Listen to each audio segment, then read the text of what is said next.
The paint was flaking off the canopy, and a crooked sign reading Holloway's Fill Up and Service swayed on rusted hinges. Wind swept across the cracked concrete lot, rattling the old pump handles as if the building itself were sighing from neglect. The morning sun had barely cleared the horizon, but the air in rural Montana already carried that sharp edge that warned of another long winter on the way. Grace Holloway stepped out of her pickup truck, boots crunching on the gravel as she stared up at the building she now owned. 34 years old, denim jacket wrapped tight against the chill, and holding the keys to a place most people in town had already written off. She tightened her grip on the keychain, the same set her father had carried for over 40 years. The brass key to the front door was worn smooth by time, cold and solid in her palm. This wasn't just a gas station. It was the gas station. Her father's life work. The place he opened in 1979 after returning from deployment overseas. The same one where she learned to change a tire before she could legally drive, and where she did her homework on the oil-stained counter while her dad fixed carburetors and refilled propane tanks. The place where they grieved her mother's passing, one wrench turn at a time. But to her elder siblings? It was a punchline. Just yesterday, they'd sat around the long oak conference table in the attorney's office as the will was read. Her brother Landon, the flashy tech investor who lived in San Francisco, chuckled openly when he heard what she was left. To my daughter Grace, the lawyer read, I leave Holloway's Fill Up and Service, including all land, equipment, records, and mineral access rights. Guess Dad wanted you to keep playing mechanic, Landon quipped, tugging at his designer suit jacket. Her sister Madeline, now a finance executive in Chicago, offered a smirk that didn't quite reach her eyes. I'm sure you'll get a good few bucks from a scrapyard. Or maybe turn it into a taco stand? Grace had just nodded politely, but her stomach churned. To them, it was a burden. A liability. To her? It was the last piece of her father she could hold on to. She stepped into the station's office and was met with the musty scent of old leather, motor oil, and peppermint gum, her dad's cologne, in a way. The bell over the door gave a half-hearted jingle.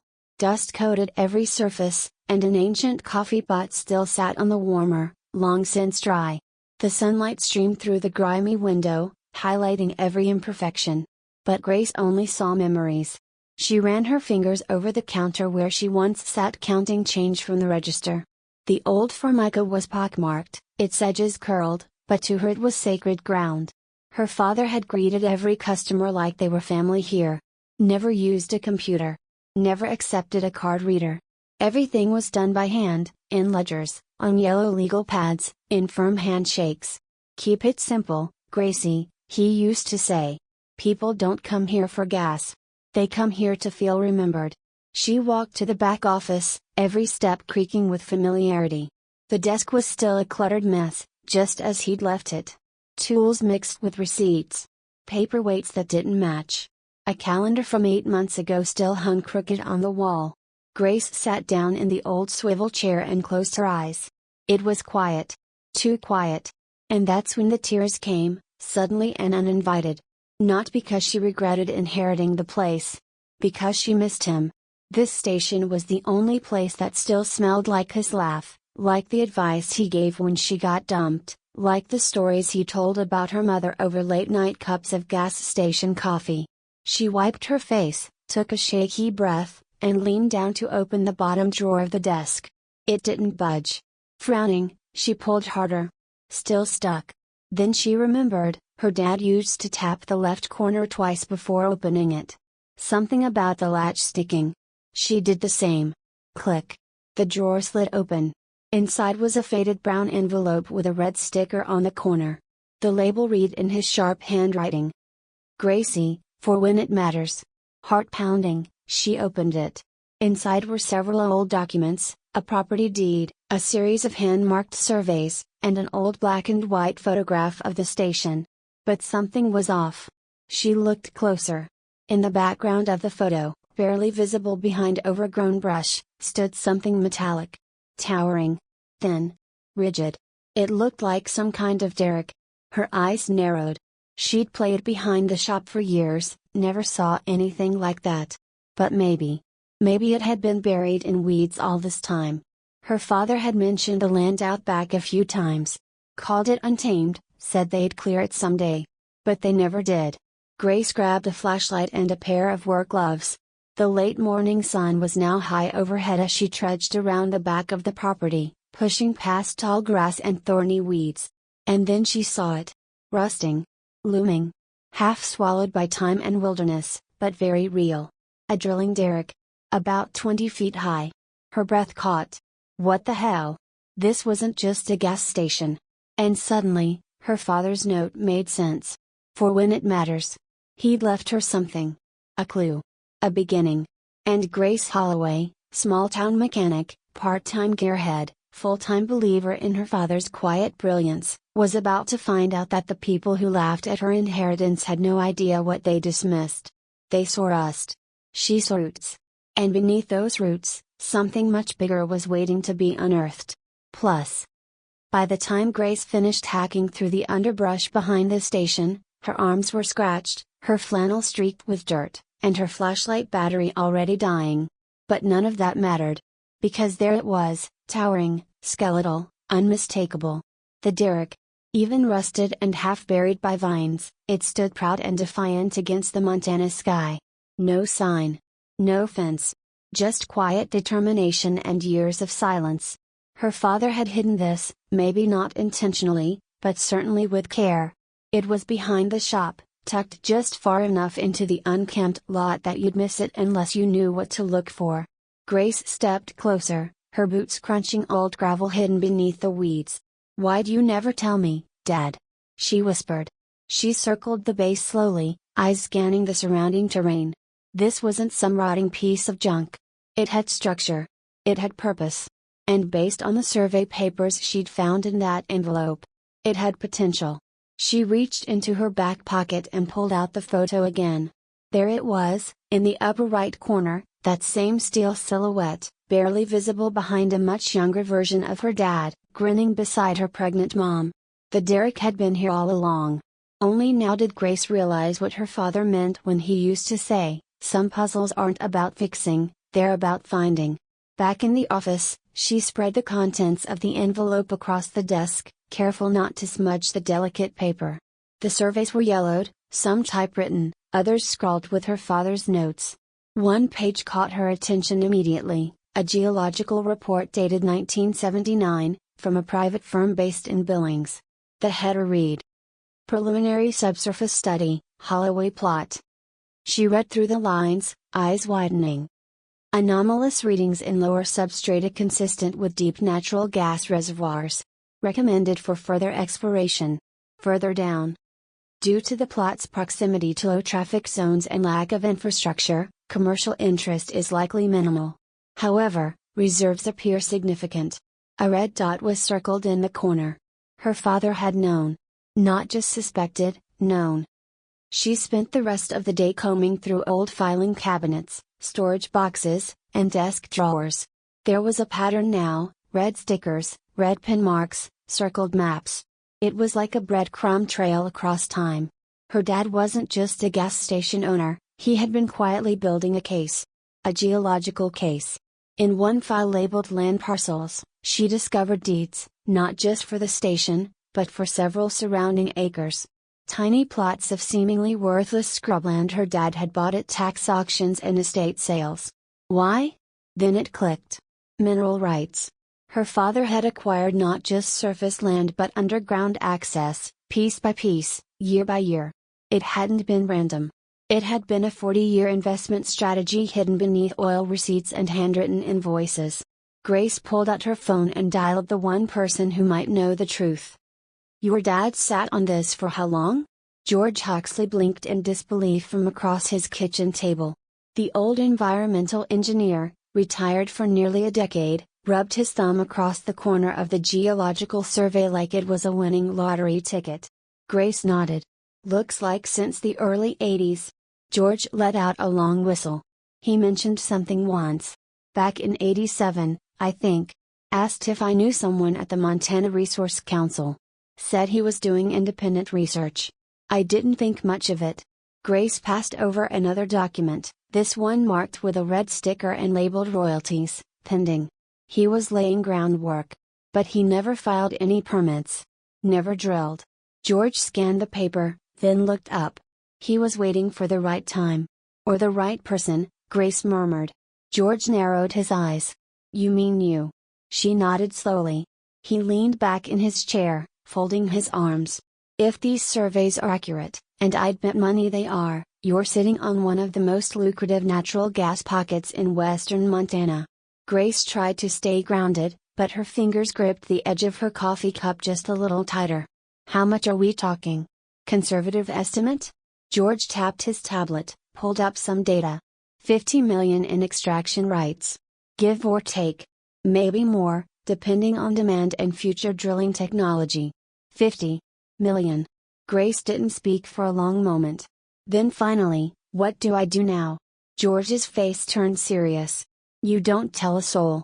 Not until you have legal protections in place. Permits. Ownership documentation. And definitely not your siblings. They'd sell it off to the highest bidder before the ink dried. She nodded slowly. That's what I thought. But she was too late. The next morning, Grace pulled into the diner downtown, meeting George for another planning session. As she opened the door, the cheerful jingle of the bell was drowned out by the sound of a voice she recognized all too well. Morning, Gracie, Landon called from a corner booth, looking perfectly out of place in a tailored wool coat and patent leather shoes. Beside him sat two men in pressed suits and power ties. Hope you don't mind, we've been chatting with the folks at Holloway Development. Thought we'd get your input. Grace narrowed her eyes. Never heard of them. One of the men stood, flashing a rehearsed smile. Technically we're under Clayton Enterprises now. We specialize in revitalizing rural properties. Your land has potential. George, who had been sitting behind them unnoticed, rose to his feet with a slow frown. Clayton Enterprises? I know that name. Land sharks. They've gutted communities all across the Midwest. Grace's spine straightened. She turned to Landon. You brought vultures to the town where Dad built his life? Landon's smile turned brittle. It's business, Grace. The property is a burden. We're trying to help. No, Grace said, her voice firm. You're trying to steal. And you're about 5 decades too late. One of the developers leaned in, voice low. We could make you a generous offer. Grace stared him down. I'm not selling. Not now. Not ever. And she walked out, her boots echoing against the floor. Behind her, George followed, grinning like he'd just watched someone plant a flag in the moon. That night, Grace sat in her father's old chair, surrounded by maps, contracts, and a dozen coffee cups.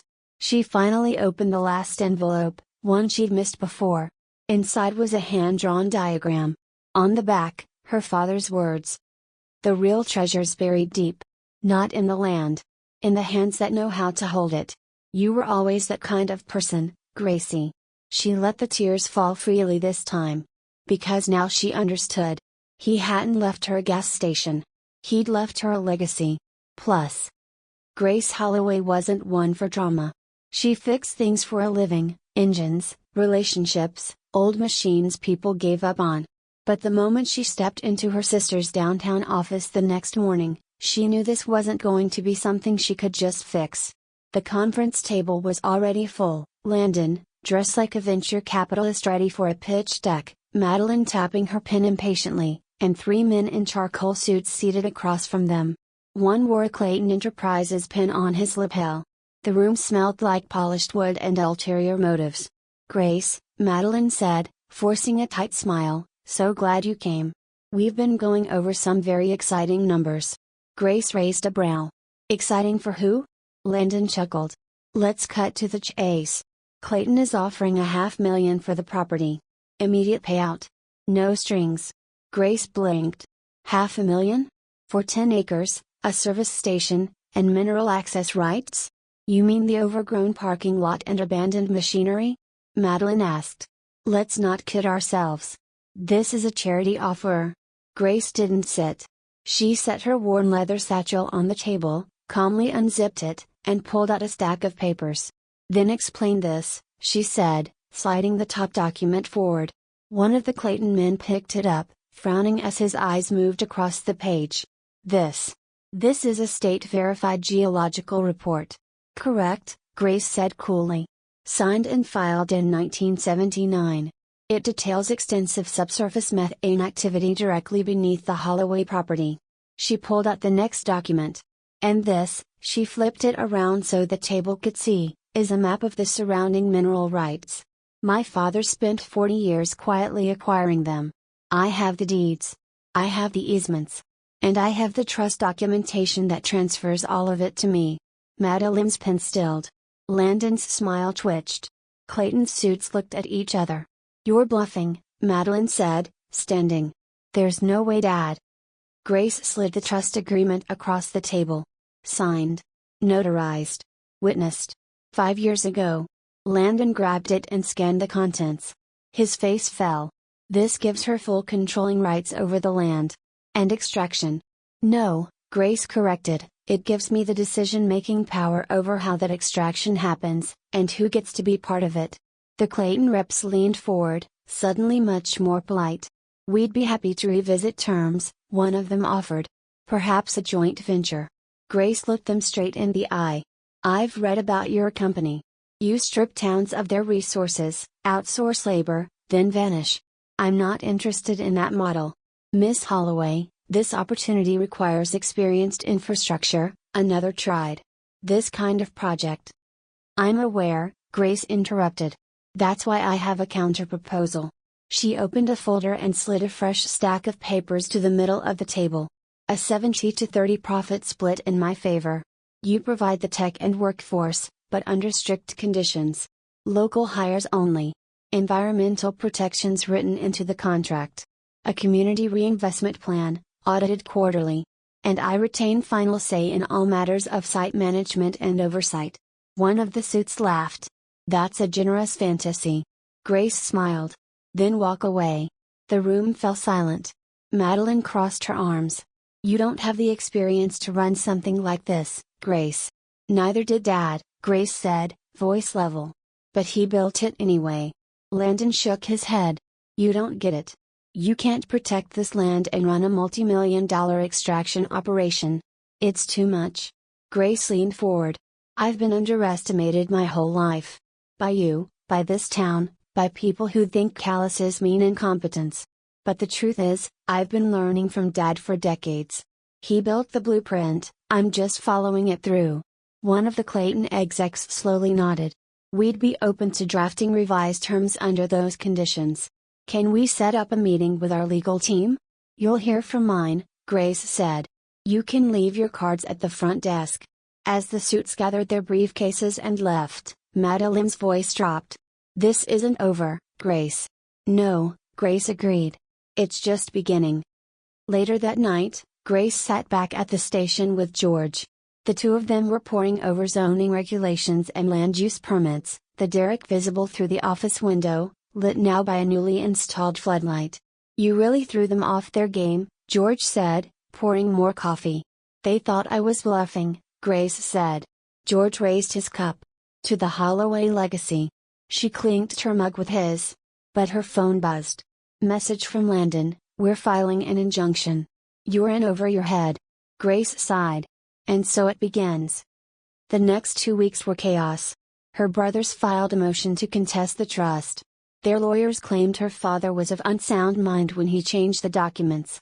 The Clayton reps began sending gentle reminders that their revised offer was still on the table.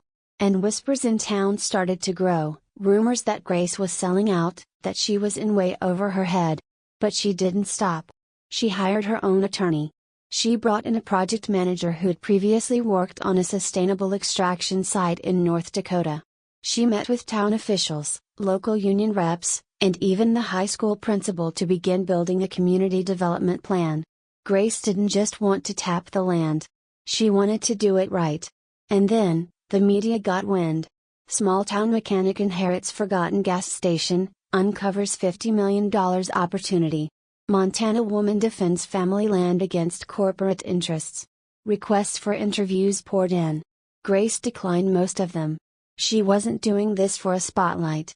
She was doing it for the place that raised her. For the father who believed in her. For every daughter who was told she didn't know what she was doing, when in fact, She knew exactly what she was building. On the eve of the final court hearing, Grace received a letter. No return address. Inside was a single page. Gracie. You found it. Just like I knew you would. And if you're reading this, I hope you understand now why I didn't tell anyone. Some things are too easily stolen until they're in the right hands. I knew you'd take care of it better than I ever could. Not because you're the smartest, or strongest, though you might be both, but because you see value where others don't. You always did. That's why I left it to you. Now go show them how we build things in Holloway country. Love, Dad. Grace folded the letter carefully, pressed it to her chest, and closed her eyes. Tomorrow, she'd stand in court and defend what was hers. Not just the land, but the story buried beneath it. Plus. The gavel hit the desk with a solid thunk, echoing through the county courthouse like a final chord in a long, tense symphony.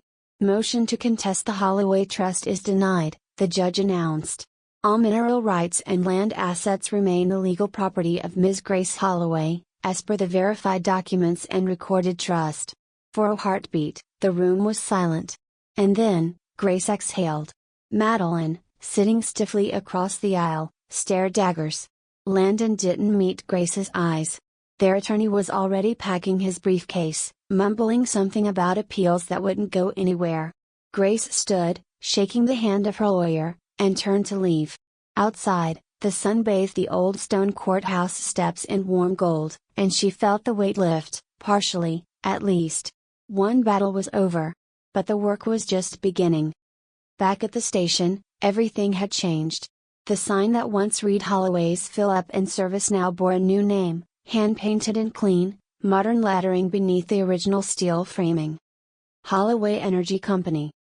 The old shop, still smelling faintly of oil and pine, had been renovated to preserve its soul. Dad's desk remained in the corner, along with his crooked photo wall and half-finished crossword puzzle, but it now shared space with a sleek digital console and satellite display panels. George entered, holding 2 cups of coffee and grinning like a proud uncle. "Well, CEO Holloway," he said, setting a cup beside her, "how does it feel to be the most talked about woman in the state?" Grace gave a dry laugh. "Feels like I'm one press request away from hiding under this desk." He chuckled.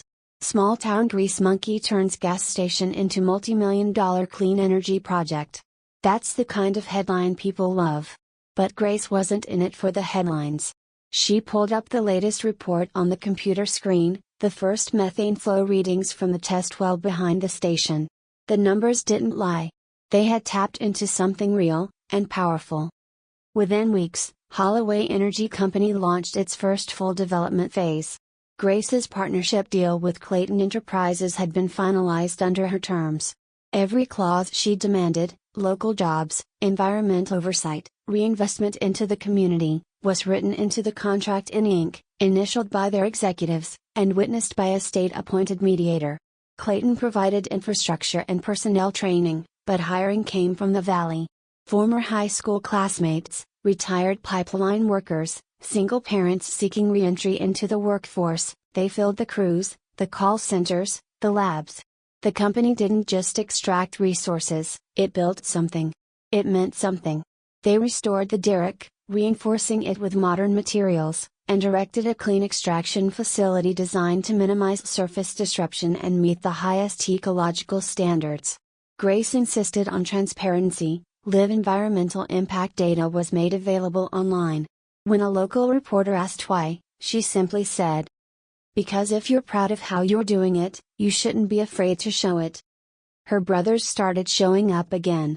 Madeline came first, walking through the door with a posture that said she'd practiced what she'd say 100 times.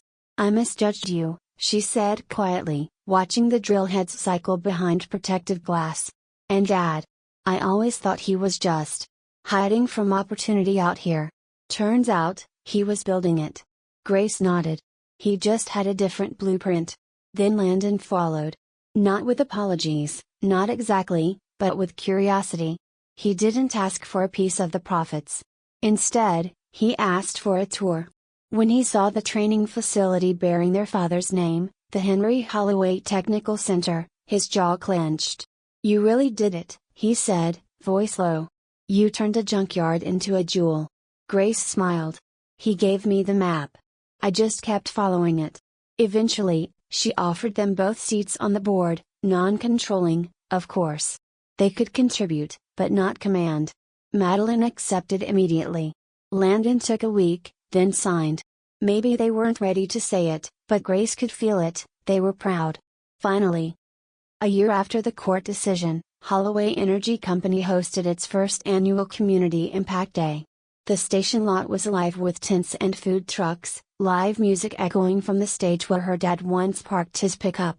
Kids climbed a jungle gym built from repurposed brick scaffolding, and families gathered around holographic exhibits showing how natural gas was extracted, stored, and used for heating their homes. Grace gave a short speech beneath the newly installed Holloway Energy banner. "Some people see empty land," she said into the mic. "Some see rust. But sometimes, if you look close enough, you'll find legacy hiding beneath the dust. My father didn't build a business, he built belief. In hard work. In people. In what others couldn't see. My job was never to reinvent what he made. My job was to protect it, then let it grow." The applause wasn't thunderous, it was sincere. The kind that starts slow, builds from the heart, and feels like home. Afterward, a little girl tugged at her sleeve. "Is it true your dad taught you to fix things when you were my age?" Grace knelt beside her. "He did. Said knowing how to fix something makes you brave." "Did he teach you how to find treasure too?" Grace smiled. "He taught me how to know what's worth finding." That night, as she sat alone in the station office, Grace looked around at the blend of old and new. Dad's coffee mug still sat on the shelf. The original blueprint, once shoved in a folder marked with a red dot, was now framed on the wall. Beside it, another frame, this one displaying the company's first $1 million in net profit. Not for the money, but as a reminder. Because the number didn't matter. The meaning did. Plus. Grace Holloway walked the perimeter of the backlot in the early morning light, steel-toed boots crunching over frosted gravel. The air was cold enough to bite her cheeks, but it carried the kind of clarity that made her feel alive. Above her, the derrick rose proudly into the sky, no longer a rusted relic, but now painted, restored, and equipped with modern instrumentation. It stood like a monument, not just to resource extraction, but to patience, perseverance, and one man's quiet belief that his daughter could turn dust into destiny. The worksite buzzed gently to life. Engineers in insulated jackets walked the grounds, checking flow meters and safety protocols. The new facility was in full swing now, producing steady output, cleanly and efficiently. Holloway Energy Company had just filed its second profitable quarter. But Grace never let the numbers distract her from what mattered most. Community. Legacy. And the kind of long-term vision that didn't fit on spreadsheets. In her office, the same one her dad used to fall asleep in with grease on his hands and a half-finished crossword in his lap, Grace sipped her coffee and opened the email dashboard. Dozens of messages blinked, a scholarship thank you letter from a local high schooler heading into environmental science, a contractor proposal from a renewable energy firm in Colorado, another podcast invitation from a woman-owned energy startup in Texas. She'd become a symbol now. Not the kind who appeared on magazine covers, but the kind people shared stories about. The kind who inspired young mechanics, rural dreamers, and kids told that small-town life didn't amount to much. Grace answered every message she could. She made time. Not because it was expected, but because it was right. That was what her father had always done. At the edge of the property, just beyond the energy facility's boundary fence, stood a new structure, a modest visitor and training center bearing her father's name, the Henry Holloway Learning Pavilion. It wasn't big, but it was meaningful. Every month, groups of students, vocational trainees, and curious locals came through the center to learn not just about natural gas, but about environmental ethics, local job creation, and sustainable land management. Grace insisted every tour include the history of the station. A photo of her father sat framed near the entrance, wearing his oil-streaked coveralls and that easy grin that said I see you, even if nobody else does. Grace's voice cracked the first time she gave the tour. Now, She carried his memory like a blueprint, embedded, practical, always guiding. Landon and Madeline eventually found their rhythm. Landon became the board's liaison to potential investors. Grace gave him boundaries, no selling out, no short-term profit plays, and to his credit, he respected them. Madeline used her financial skills to launch a grant program within the company that funded renewable microprojects in neighboring counties. They had changed. Not just because the court told them to. Because Grace showed them how to lead without arrogance. How to hold power without squeezing it. The holidays arrived early in Montana, ushered in by biting winds and snow that gathered like stubborn guests who wouldn't leave. On Christmas Eve, the town held a tree lighting ceremony on the Holloway station grounds. What used to be a dusty, forgotten lot was now paved, landscaped, and decorated with lights that wrapped around utility poles and danced across the new energy facility's fence line. Children ran between food stands. Elders sipped cider and swapped stories about how Henry Holloway once fixed their tires for free during snowstorms. Grace stood with her hands in her coat pockets, watching it all with quiet pride. Then a little girl tugged on her sleeve. "You're the gas station lady," she said, eyes wide. "The one who turned it into treasure." Grace knelt down. "I guess you could say that." The girl pointed to the derrick. "Is that where it's buried?" Grace smiled. "No. The treasure's not underground. It's in the people who believe in something before it makes sense to anyone else." The girl tilted her head thoughtfully, then nodded, as if understanding something adults rarely did. That night, back at the office, Grace pulled out her father's old leather ledger, the one that had once been jammed into the bottom of his desk drawer. She opened it to the last page. There, in bold, handwritten letters, were 5 words. "Grace, finish what I started." She ran her fingers over the ink, blinking away the warmth building behind her eyes.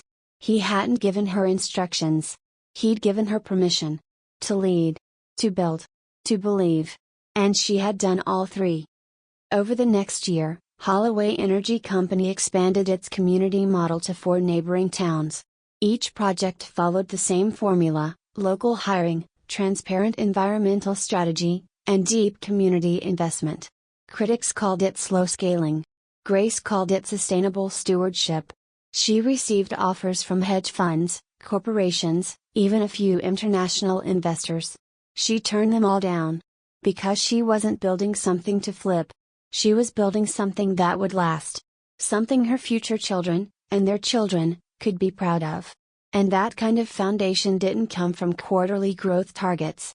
It came from grit. And roots. One afternoon, she opened a letter with no return address. Inside was a newspaper clipping. Holloway Energy recognized for transformative economic model.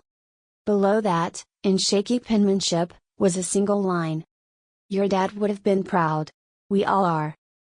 Grace smiled, folding the letter with care. Then she turned back to the window.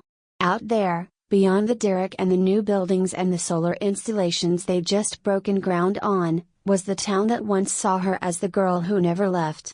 Now, they called her the woman who never gave up. Epilogue. Grace kept the old desk. The surface was still scratched, the drawers still stuck if you didn't know the trick. But on the wall above it hung 2 things: her father's original geological survey, yellowed, creased, marked with red dots, and a quote in a simple black frame. "The real treasure isn't what's buried, it's who shows up to dig." Every morning, she read it before starting her day. And every evening, she left the office with the lights off, letting the building glow in the quiet, confident way her father always had. Because some people inherit money. Some inherit problems. But if you're lucky, really lucky, you inherit purpose.